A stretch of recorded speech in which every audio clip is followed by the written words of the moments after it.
So this is just for the eBay for sale listing for this truck. This is my 2003 Kenworth T600. It's got 1.3 million miles on it. I've had this truck for several years. Pulled drive van for Schneider National with it for a while, and it's just sat for a couple of years now. I thought I might go back over the road, but it's just time to sell this truck. Just like the local job too much. So it's pre-emissions. It's got a C15 Caterpillar, 6NZ serial, single turbo. Excellent motor. One of the best Cats ever made, in my opinion. Big reason I bought this truck. Yeah, it's 475 horsepower, 1850 foot-pounds of torque. It's got the 1850 foot-pound drive line through the transmission, the rear ends, and everything. It's definitely not the fleet spec truck. It's got a 13-speed. The tri-pack is not going to be included with it. I'm going to take that off. 24/5 rubber. Pretty much new caps on the back, and these are really nice caps actually. They're either Michelin, most of them are Michelin, and I think one or two might be Bridgestone. Excellent tread still, and they're all a matching set. Steer tires, they're in decent shape. Aluminum wheels on the outside, steel wheels on the inside. Mechanical issues, since it's sat, I know the purge valve on the air dryer is kind of sticking, so you got to kind of put your thumb on it to get it to build up air to start out. And the only other thing I know of right now mechanically with it is the looks like turn signals on one side on the rear end aren't working, probably just a ground or something. I believe, let me look here before I speak too soon. I believe I got new brakes put on all the way around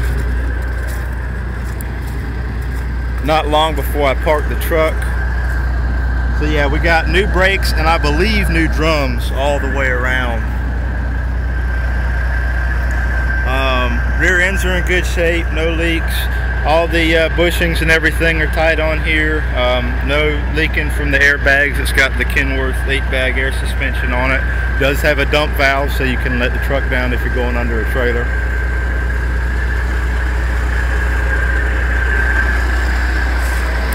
It's got 3 fuel tanks, I believe 2 120s, and the tank over here on the side is a 100. They're all tied together.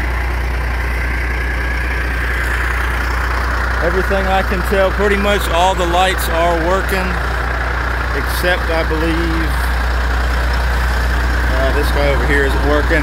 And I do have the metal cover for the battery box, as well as the side skirt right here. It's in good shape as well, and just matches the other one on this side. Now, the one main issue I had with this truck was when it was parked, the sunroof leaked. And so I have gutted the entire, or not the entire, but the majority of the interior. With that many miles on it anyway, it's about due for a refresh. I have the majority of the parts for the cab, including 2 air ride seats for it. Seats are, I mean, the seats are in pretty rough shape. A lot of the interior panels, they just need to be cleaned up a little bit and they could be put back in just fine. I tore the carpet out. I do have the rubber mat. I'll show you that in a second. The sleeper itself, I ended up tossing a lot of that just because it was in such rough shape. It does have the 86-inch studio sleeper that had the couch on the bottom and the bunk. I don't have the upper bunk or the couch anymore. I got rid of those. So like I said, I do have the rubber mat here, and sorry it's such a mess. It's been sitting for a while.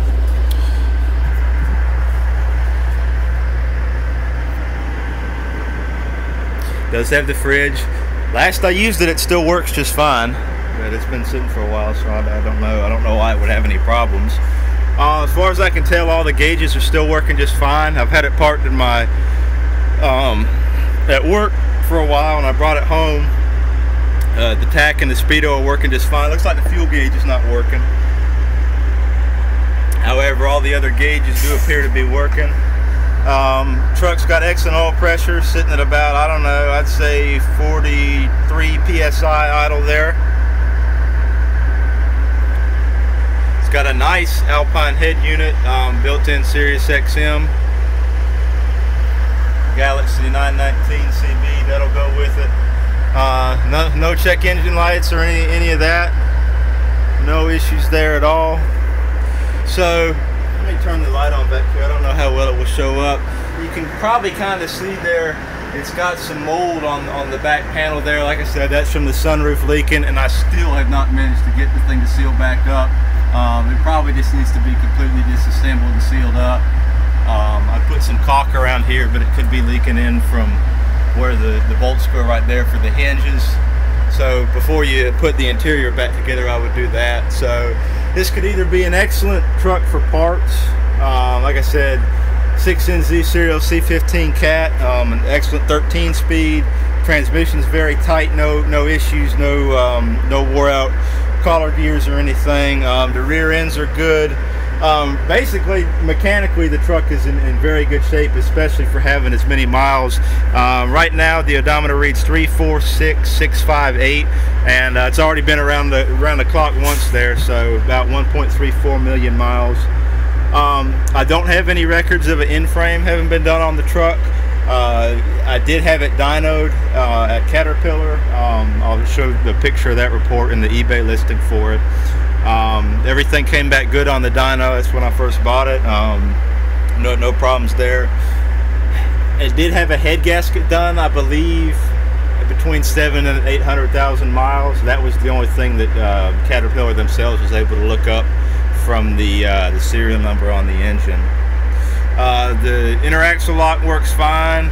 Fifth wheel slide should still work. Air suspension, I can hear it dumping right there, and it's got a switch for a dump valve if you had a trailer with a lift axle on it.